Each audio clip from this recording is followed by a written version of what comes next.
안녕하세요. 모두가 사는 교회 올리브교회 박종범 목사입니다. 오늘도 하나님의 은혜와 평강이 우리 주 예수 그리스도 안에서 저와 우리 모두에게 넘쳐나길 주의 이름으로 축복합니다. 오늘은 에스라 9장 1절에서 7절 말씀에 근거해서 창조의 완성, 교회의 시작, 가정이란 제목으로 하나님의 말씀을 전하도록 하겠습니다. 오늘 본문에서 에스라가 이제 포로에서 돌아왔습니다. 그때 방백들이 찾아와서 그들의 죄를 고백합니다. 현지에서 거하고 있던 지도자들이 에스라에게 찾아와서 죄를 고백하는데 그 고백의 내용은 이 땅에 거룩한 하나님의 백성들이 이방인들과 섞였습니다. 그들과 에스라가 그 말을 듣고 큰 충격을 받습니다. 그리고 하나님 앞에 겸비합니다.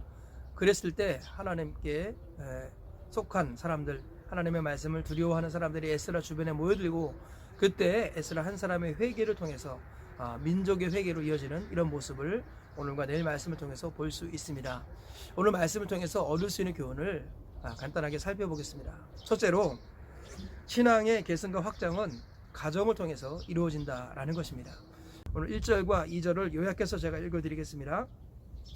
2일 후에 방백들이 내게 나와 이르되 이스라엘 백성과 제사장들과 레위 사람들이 이 땅 백성들에게서 떠나지 아니하고 2절 그들의 딸을 맞이하여 아내와 며느리로 삼아 거룩한 자손이 그 지방 사람들과 서로 섞이게 하는데 방백들과 고관들이 이 죄에 더욱 으뜸이 되었다 하는지라.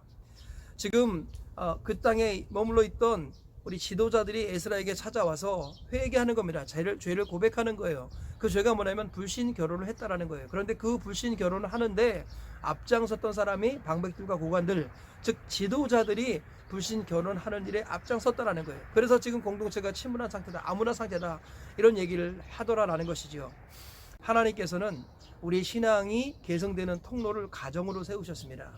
그리고 신앙이 확장되는 통로도 가정입니다. 가정이 우리 신앙의 베이스 캠프라는 거죠.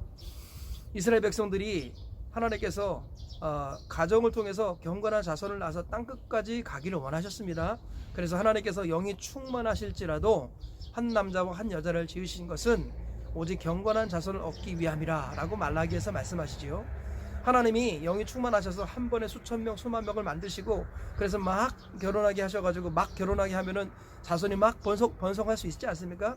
하나님 그런 방법으로 결혼을 디자인하지 않으셨습니다. 하나님은 한 남자와 한 여자를 지으셔서 가정을 이루게 하시고 그 가정을 통해서 경건한 자손을 낳게끔 하나님이 디자인하신 것입니다.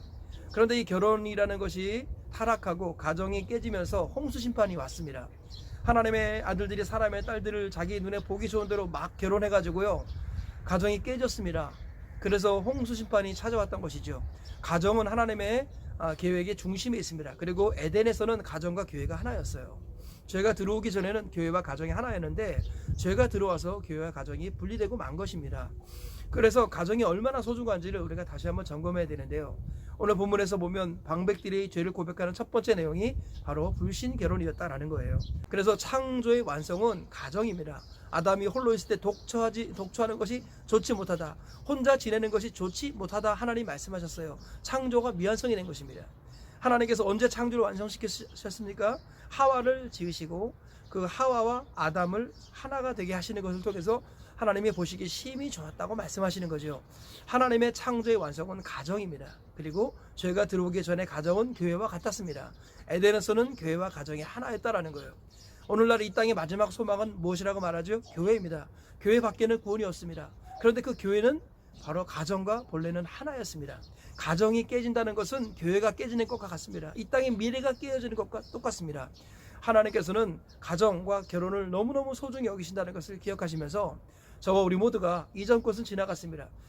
내가 이전에 잘 몰랐고 실수했고 그랬다 할지라도 우리가 진심으로 회개하면 하나님 다 잊어주십니다. 이제부터 우리가 어떻게 가정을 이루어야 할지, 나의 자녀들은 어떤 가정을 이루어야 할지 성경적인 분명한 기준을 가지고 우리가 이 땅을 살아가시기 바랍니다. 그래야 해서 하나님이 기뻐하시는 믿음의 가정, 경건한 가정을 이루어서 이 땅을 잘 섬겨 나가시는 저와 우리 모두가 되시길 주님의 이름으로 축복합니다. 두 번째로 오늘 말씀을 통해서 얻을 수 있는 교훈은 하나님의 말씀을 두려워하는 자들이 모여야 한다는 거예요. 3절과 4절에서 이렇게 말씀하고 있습니다. 내가 이 일을 듣고 속옷과 겉옷을 찢고 머리털과 수염을 뜯으며 기가 막혀 앉으니 이에 이스라엘의 하나님의 말씀으로 말미암아 떠는 자가 사로잡혔던 이 사람들의 죄 때문에 다 내게로 모여오더라. 내가 저녁 제사 드릴 때까지 기가 막혀 앉았더니. 에스라가요, 이 땅의 방백들과 고관들부터 불신 결혼하는 일에 앞장섰다는 말을 들었을 때 에스라가 통곡하고 괴로워합니다. 그래서 어찌할 바를 알지 못하고 그냥 이렇게 정말 옷을 찢고 저녁 제사 드릴 때까지 그냥 엎드려 있었습니다. 그때 하나님의 말씀을 두려워하는 사람, 말씀으로 인하여 떠는 사람들이 에스라 주변으로 모여들었습니다. 이게 바로 하나님이 기뻐하시는 모습인 거예요. 우리는 죄 때문에 절망하는 경우가 많이 있습니다. 그런데 죄 때문에 절망하면 안 됩니다. 왜냐하면 그 죄 때문에 예수님이 오셨기 때문이에요. 예수님은 의인을 부르러 오신 것이 아니라 죄인을 부르러 오신 것입니다. 우리가 우리 죄를 자백하고 인정하면 주님이 우리 가운데 임하시는 것입니다. 그리고 우리에게 소망과 세움을 주시는 거예요. 오늘 말씀도 우리의 과거의 잘못과 우리가 결혼을 잘못한 것, 가정을 잘못한 것, 잘못 이룬 것, 이런 것들에 대해서 주님이 책망하시려고 이 말씀 주신 것이 아니라 우리에게 소망과 희망을 주기 위함입니다. 너희를 향한 나의 생각을 내가 안 하니 재앙이 아니라 평안이라 장래에 희망을 주려는 것이라. 하나님께서는 우리에게 평안을 주기 원하시고 재앙을 주기 원치 않으십니다. 우리 이 상태에서 하나님 앞에 직면하고 하나님 앞에 섰을 때 하나님은 우리를 회복시키십니다. 오늘도 보니까요, 어떤 회복이 일어납니까? 하나님의 말씀을 가장 두려워했던, 그래서 가장 하나님의 말씀을 사모했던 에스라가 말씀을 연구하고 준행하며 가르치기로 결심하고 돌아왔습니다. 그런데 죄의 소식을 들었을 때 에스라가 어찌할 바를 몰라서 정말 옷을 찢고 그리고 저녁 제사 드릴 때까지 엎드려 있었습니다. 그때 에스라처럼 말씀을 두려워하는 사람들이 모여들었다는 거예요. 이것이 바로 부흥의 시작인 것입니다. 이것이 하나님께서 원하시는 진정한 그리스도인의 모습이에요. 하나님은 죄 없다 하는 사람과 함께 하지 않으십니다. 하나님은 죄를 자백하는 사람과 함께 하시고 죄 때문에 아파하는 사람과 함께 하십니다. 하나님께서는 죄 때문에 통곡하는 사람의 이마에 인을 쳐주시는 분입니다. 하나님은요, 우리가 하나님을 두려워하는 사람들이 말씀을 중심으로 모여들 때 하나님께서 일하시고 역사하신다는 거예요. 그래서 오늘 에스라를 중심으로 하나님의 말씀을 두려워하는 에스라와 그 중심으로 사람들이 모여들기 시작할 때 비로소 민족의 소망이 생긴 것입니다. 여러분들, 우리 주변에서 누구를 중심으로 모여야겠습니까? 진심으로 하나님의 말씀에 두려워 떠는 자들, 즉 하나님의 말씀을 두려워하는 사람들과 함께 모이시기 바랍니다. 그들과 함께 경건한 모임을 만드십시오. 그들과 함께 성경 공부를 만드시고요, 그들과 함께 소그룹 모임을 만드시고 그들과 함께 전도 모임을 만드십시오. 그들과 함께 예배를 드리십시오. 그들과 교제하시기 바랍니다. 죄 때문에 절망하지 마십시오. 죄 때문에 낙심하지 마시고 그 죄를 해결해 주신 예수 그리스도께 소망을 두며 하나님의 말씀을 두려워하는 사람들을 중심으로 모이시기 바랍니다. 그래야 하나님의 역사에 위대한 주역들 되시길 주님의 이름으로 축복합니다. 세 번째로 오늘 말씀을 통해서 얻을 수 있는 교훈이 무엇일까요? 그것은 바로 죄를 인정하고 자백할 때 변화가 시작된다는 것입니다. 5절부터 보면 이런 말씀이 있습니다. 저녁 제사를 드릴 때 내가 근심 중에 일어나서 속옷과 겉옷을 찢은 채 무릎을 꿇고 나의 하나님 여호와를 향하여 손을 들고 말하기를 나의 하나님이여 내가 부끄럽고 낯이 뜨거워서 감히 나의 하나님을 향하여 얼굴을 들지 못하오니 이는 우리 죄악이 많아 정수에 넘치고 우리 허물이 커서 하늘에 미침이니이다. 우리 조상들의 때로부터 오늘까지 우리의 죄가 심함에 우리의 죄악으로 말미암아 우리와 우리 왕들과 우리 제사장들을 여러 나라 왕들의 손에 넘기사 칼에 죽으며 사로잡히며 노락을 당하며 얼굴을 부끄럽게 하심이 오늘과 같음이니이다. 에스라가요, 방백들과 고관들의 불신 결혼의 죄, 백성들의 불신 결혼의 죄 때문에 아파하고 저녁 제사 드릴 때까지 우리 성전 앞에 있다가 에스라가 통곡하며 하나님 앞에 죄를 인정하고 자백하는 기도입니다. 하나님께서 우리 조상들의 죄와 우리의 죄를 우리가 회개하지 않자 이 죄 때문에 우리를 이방인에게 넘기셔서 그들에게 칼에 죽으며 사로잡히며 노략을 당하며 얼굴을 부끄럽게 하는 이런 일들이 당하였다. 이것이 우리의 죄 때문입니다 라고 에스라가 지금 인정하고 그 죄를 자백하고 있는 것입니다. 여기에서부터 변화가 시작되는 것입니다. 하나님은 하나님의 사람들이 모이길 원하는데요, 모여서 뭘 하기 원하시는 거예요? 죄를 인정하고 자백하는 겁니다. 나의 부족함을 인정할 때부터 변화가 시작되는 것입니다. 요한에서 1장 9절에 이렇게 말씀합니다. 만일 우리가 우리 죄를 자백하면 그는 미쁘시고 의로우사 우리 죄를 사하시며 모든 불에서 우리를 깨끗하게 하실 것이요.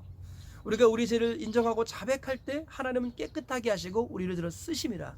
하나님은 더러운 걸 쓰지 않으십니다. 하나님 우리를 사용하시기 전에 반드시 우리를 깨끗하게 하시고 우리를 사용하시는데 그 깨끗하게 하시는 방편이 무엇이냐? 바로 그게 죄를 인정하고 자백하는 것, 회개하는 것입니다.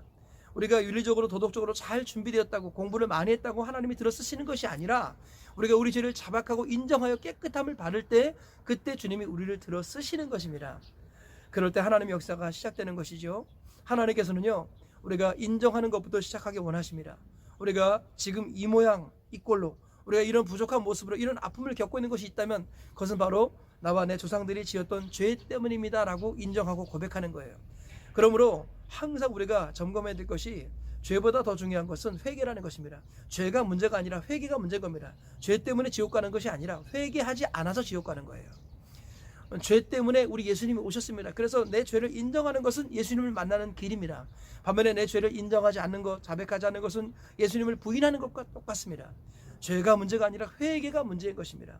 우리 주님께서는 오늘도 우리가 우리 죄를 자백하고 회개할 때 우리를 붙들어 사용하시고 하나님 나라의 일꾼으로 동역자로 세워주신다라는 것입니다.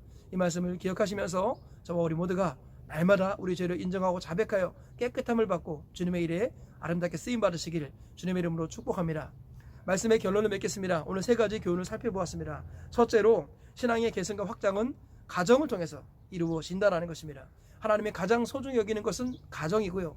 죄가 들어오기 전에 가정은 교회와 하나였습니다.